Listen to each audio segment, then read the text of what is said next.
Bom dia para quem é de dia e boa noite para quem é de noite. Eu sou João Batista, pesquisador bíblico, pesquisador ufológico e espiritualista.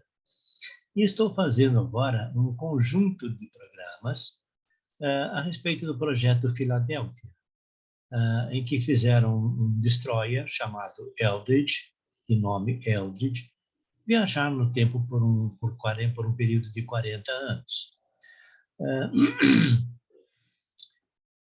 Essa palestra minha, esse meu programa, ela está baseada numa palestra proferida pelo senhor Al Bielek na conferência da MUFON em 13 de janeiro de 1990, onde havia muitas pessoas que lhe fizeram perguntas. Algumas pessoas que estavam lá, acho que era de 200 a 300 pessoas, não sei bem agora. Algumas gravaram em áudio, outras gravaram algumas partes em vídeo, outras fizeram anotações. E essa que eu estou lendo é uma anotação que foi feita por um senhor, que eu prefiro, por enquanto, não mencionar o nome dele, para preservá-lo. Quando eu conseguir conversar com ele, se ele permitir, então eu divulgo publicamente o nome dele. Bom, nesta entrevista com o senhor Bielek, na MUFON, em 13 de janeiro de 90, lhe foram feitas diversas perguntas a respeito do que aconteceu com o projeto Eldridge. Como foi o projeto Filadélfia, como foi, o que aconteceu, todos os detalhes, ou pelo menos os detalhes que ele viu e nos quais ele participou, e detalhes que posteriormente ele pesquisou. Bom, no último programa, eu terminei com a pergunta: o que aconteceu comigo, no caso o senhor Bielek, e o que aconteceu com o meu irmão, o irmão de Bielek. Então vamos dar sequência à leitura. O que aconteceu comigo? O que aconteceu com o meu irmão? Eu não esqueci, mas deixarei isto para o final. Meu irmão tinha retornado para 1983, logo após ele ter perdido suas chaves temporais, devido a um acidente. Ele envelheceu muito, muito rápido, à razão de 1 ano por hora, e ele morreu dentro de poucos dias. Aqui eu gostaria de fazer uma pequena ressalva. Eu não sei se o senhor Bielek fez essas declarações para preservar o irmão ou por algum outro motivo. Porque em outras leituras, em outras pesquisas que eu fiz, o irmão do senhor Bielek ficou em 1943. E depois ele foi desacreditado pela Marinha, dizendo que tinha ficado maluco, que sofreu algum problema e assim por diante. E quem voltou então para o presente foi o senhor Bielek, que pulou novamente do navio Eldridge e veio para 1983. Posteriormente, ele procurou entrar em contato com seu irmão e conseguiu a muitos custos, porque o irmão não queria mais saber de nada quando soube que o Bielek estava de volta. Só que o senhor Bielek estava de volta com a idade que ele tinha, com a fisiologia que ele tinha em 43. E o irmão dele já tinha passado esses 40 anos e vivido, então, até 83. Portanto, estava 40 anos mais idoso. Nós vamos dar continuidade à leitura após esta ser ressalva. Bom, eles tentaram mantê-lo vivo com outro maquinário que eles tinham desenvolvido, mas eles não conseguiram e ele morreu. Mas era muito importante, por razões que eu não vou citar agora, conservá-lo vivo. Então, se aceitarem o ponto de vista metafísico ou não, foi-me permitido ajudá-lo, ou seja, foi permitido ao senhor Bielek ajudar o irmão dele, porque eu tinha voltado a 43 e houve algum trânsito de ideias, de idas e vindas devido a Montauk, que estavam ainda online por um período de tempo. Voltar ao pai e dizer: ei, cara, apronte-se, precisamos de outro filho, alguma coisa aconteceu a Ducan. Então, um novo filho, o último, nasceu em 1951. E de 83, a sua alma caminhou para dentro do corpo e em 12 de agosto de 63. Olha só que cafuzão.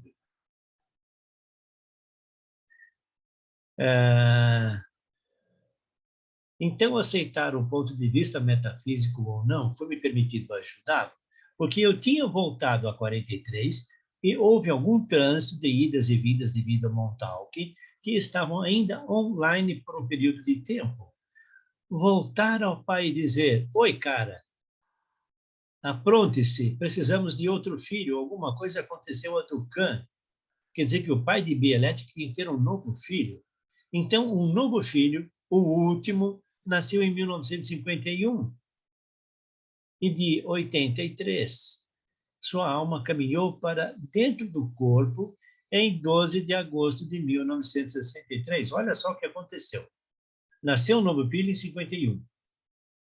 Em 1983, ele tinha, então, 33 anos. E a sua alma, a alma desse novo filho, caminhou para dentro do corpo, que estava lá em outro lugar, para 1963. E tinha que ser em 12 de agosto. Marquem bem essa data, 12 de agosto. Nós vamos conversar bem sobre ela. Ele é o homem que vocês viram naquela foto hoje. Ele tem a memória de todas as coisas, mais ou menos. Há buracos de falha.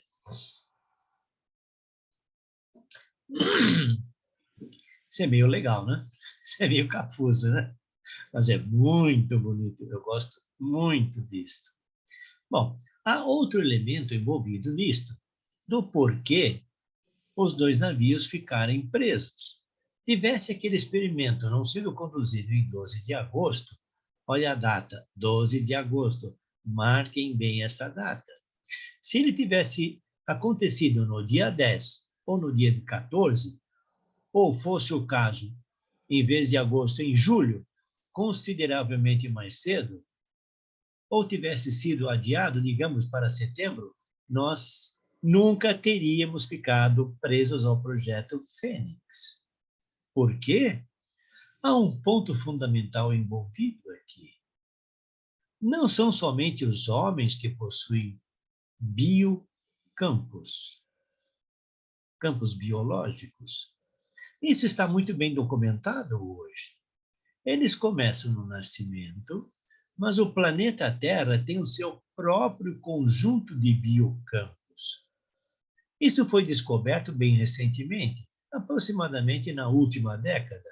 Bom, quando o Sr. Bielek se refere à última década, ele estava em 90, então seria na década de 80. Bom, na última década, quatro deles, e eles atingiam um pico máximo a cada 20 anos. Adivinham qual era o dia? 12 de agosto de 1963, 12 de agosto de 1983, 12 de agosto de 1943.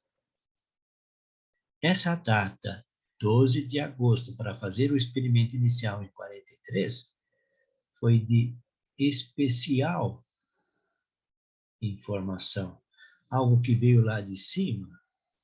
E lá de cima não me refiro apenas aos extraterrestres, me refiro à cúpula dos militares. Há uma cúpula que está acima dos militares. Bom, vamos deixar isso para depois. Vocês podem ir para frente ou para trás, sempre 20 anos.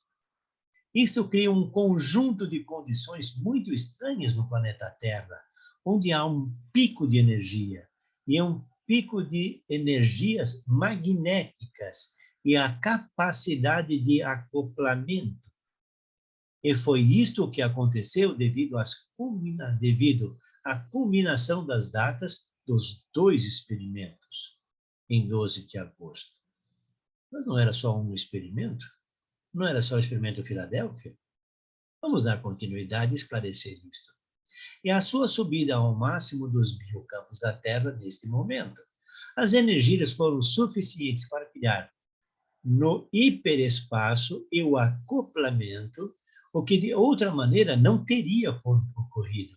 E o Eldridge desligou para dentro dele, juntamente com aquele UFO que foi para lá.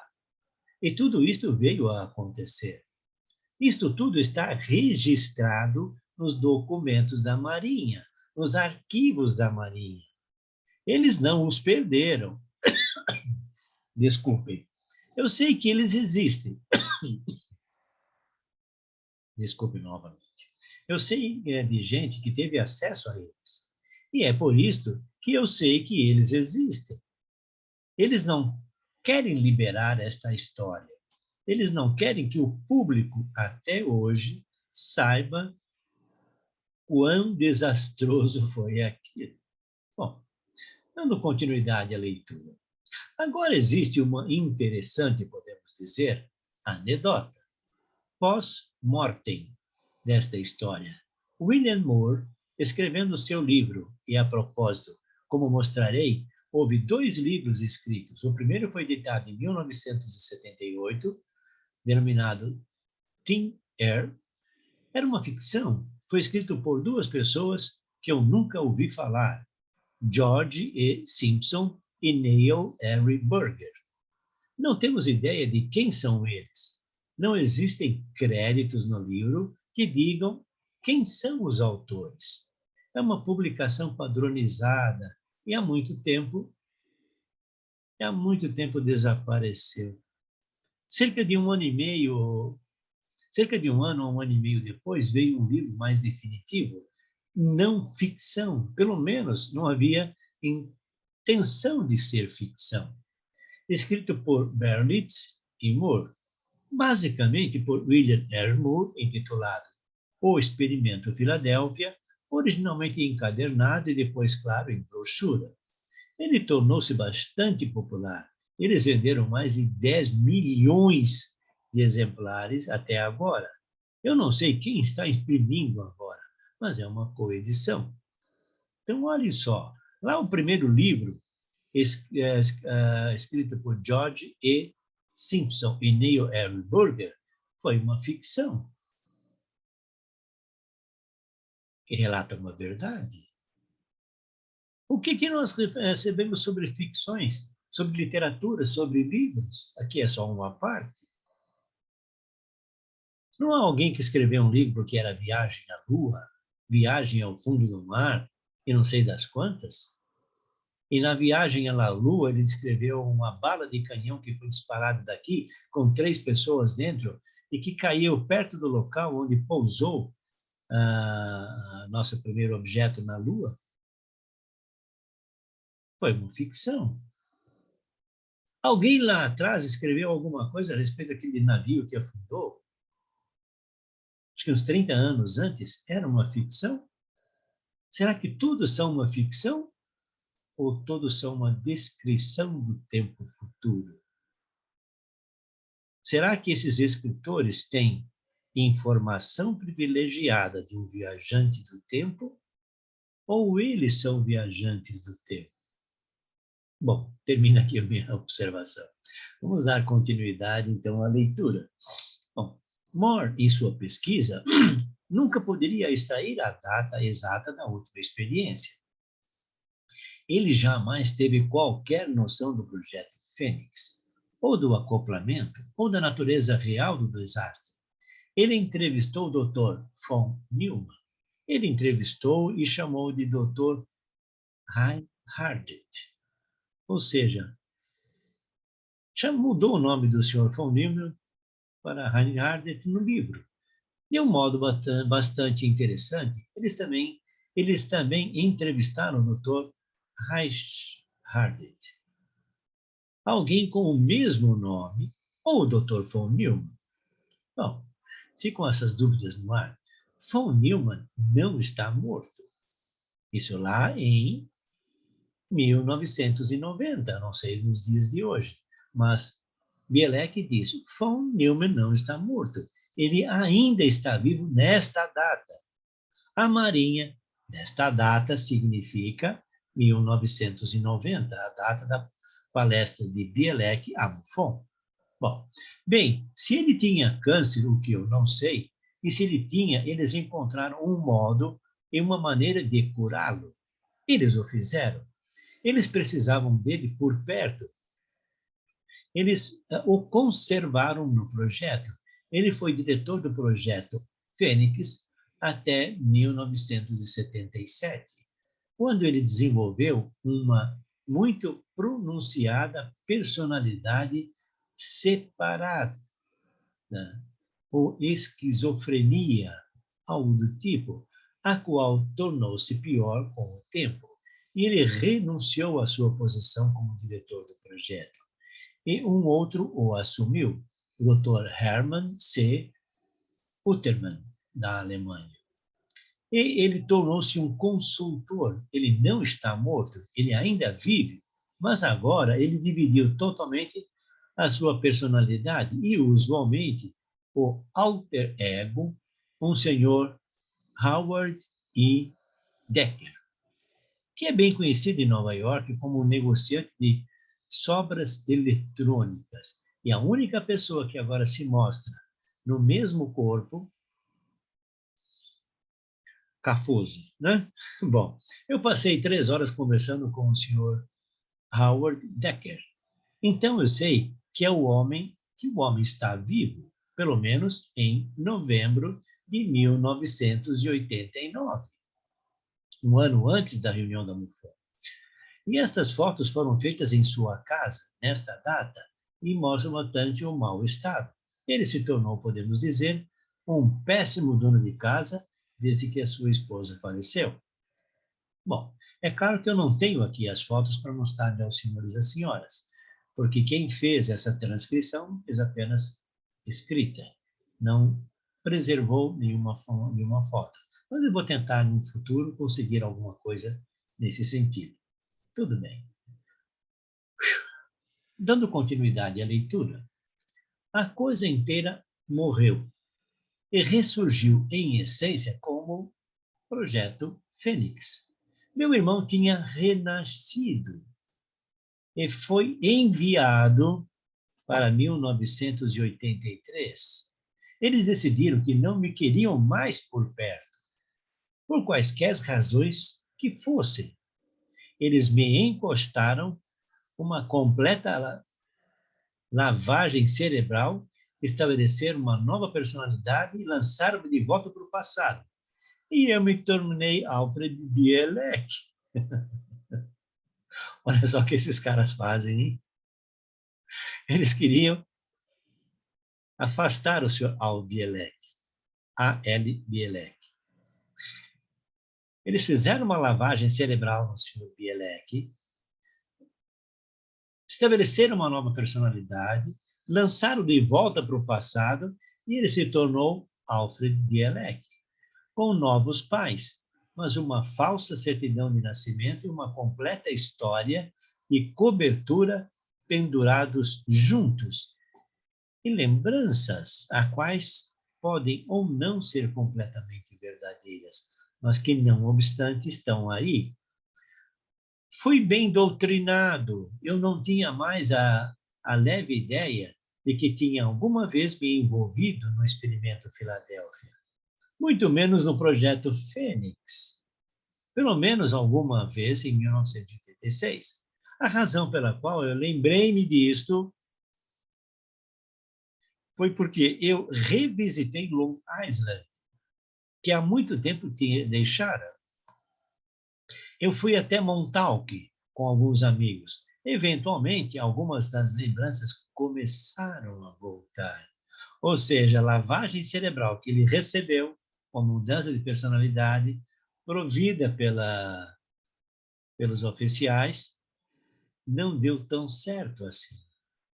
E ele começou a ter de volta algumas lembranças. Elas diziam, você foi parte disto. Eu dizia, não fui. Eventualmente, lembrei-me que tinha sido. Olha o conflito aí, pessoal. As memórias diziam, você foi parte disto, Projeto Filadélfia. E ele dizia para ele mesmo: não fui. Eventualmente, lembrei-me que tinha sido. E assumiu, então, que tinha sido. Ou seja, quando eles fizeram a lavagem cerebral, não conseguiram apagar totalmente as memórias. E elas começaram a voltar quando ele foi a Long Island e até Montauk. Bom, dando continuidade a este muito legal projeto Filadélfia e outras coisas. Mas em janeiro de 1988, eu comecei a lembrar-me do experimento Filadélfia. A minha memória só fez aumentar desde então. O meu irmão lembrou-se também. Isto foi um horrendo desperdício, eu diria, de uma nova carreira acadêmica que eu tive uma vez. As peças foram se encaixando aos poucos, mas a personalidade básica, agora permanente e bastante estável, como Albielek, e as lembranças de Edward A. Cameron vêm e vão, mas elas estão muito mais agora lá, particularmente dos anos anteriores, e que vão até e por todo o experimento, de 1943 a 1947. Uma boa parte está em branco. Eu não sei o que mais aconteceu, exceto que em 1947 eles decidiram que eu não era mais útil. De fato, eles se livraram de mim. Então, essa basicamente é a história do que aconteceu. Que cafuzão, hein? Ô, cuchado. Bom, dando continuidade à leitura. Mas há outra interessante anedota, a qual William Moore descobriu em sua pesquisa. Ele também estava interessado em UFOs e em 1975, no final de dezembro ou começo de 76, ele foi visitar uma família no Canadá, que acredito que foi em 12 de setembro. Tinha sido um encontro com um UFO na província de Ontário. Um fazendeiro bem comum. Ele estava se dirigindo para casa e uma noite em sua caminhoneta encontrou um UFO estacionado na rodovia. Ele está fazendo algum reparo ou parou para fazer alguma observação. Uma brincadeira minha. Dando continuidade à leitura. Estacionado na rodovia, ocupando um lado pela qual eu iria passar. Não havia ninguém, nenhuma luz, nada. Ele olhou aquilo e pensou: que inferno é isto? Ele desviou para o outro lado. E o que ele fez? Ele praticamente atropelou um ufonauta, porque o ETzinho tinha saído da nave e estava do outro lado da pista. E ele praticamente atropelou o coitado, que deveria ter cerca de 1,20 m de altura e um traje prateado, e que estava no meio da rodovia.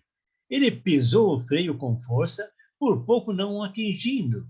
Havia cascalho ali, e ele derrapou.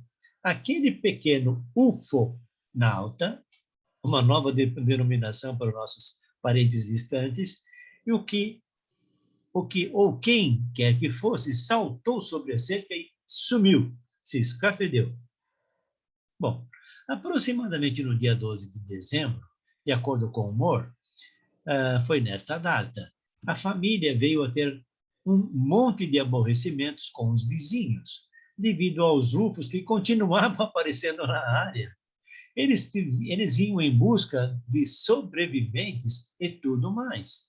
Eles, eles não sabiam mais o que fazer para manter as coisas em paz. Eles foram visitados por 3 oficiais de alta patente, um dos Serviços Armados do Canadá, Canadian Armed Services, representando a província de Ottawa, um general da Força Aérea, do Pentágono, e um oficial da Marinha, do Escritório de Inteligência Naval, Office of Naval Intelligence. Eles pediram desculpas e disseram que tinha acontecido. Eles disseram que o que tinha acontecido não devia ter acontecido. Bem, o que vocês querem dizer como não devia ter acontecido? Foi um acidente? Eles disseram: bem, o que vocês querem dizer com acidente? Não deveria ter acontecido. Fomos enviados aqui para lhe pedir desculpas formais e para ele responder a quaisquer perguntas que possa ter. O que gostariam de saber? Essa foi provavelmente uma das poucas vezes que o governo fez isto, e eles disseram, de acordo com o relato do Sr. William Moore, que tiveram suas perguntas respondidas durante as próximas 2 horas seguintes, ou mais. E entre todas aquelas inesperadas revelações do Escritório de Inteligência Naval, o oficial soltou um comentário muito interessante. Ele disse, nós temos tido contato com os ETs desde 1943, e foi devido a um acidente em uma experiência que a Marinha estava fazendo na época sobre invisibilidade.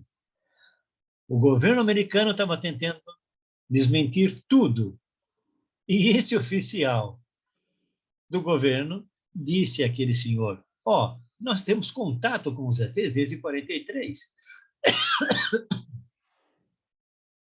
Foi devido a um acidente de uma experiência que a Marinha estava fazendo na época sobre invisibilidade. Bom, aqui, desculpem a minha tosse. Agora, daqui para frente, então ele diz o seguinte, então com isso eu encerro a minha apresentação formal. Então, o senhor Bielek finalizou a apresentação dele. E se vocês tiverem quaisquer perguntas, farei o melhor que puder para respondê-las. A pessoa que fez esta fita, que gravou a conferência, perdeu a primeira parte dessas perguntas e das respostas. Quanto ele perdeu, não tenho ideia.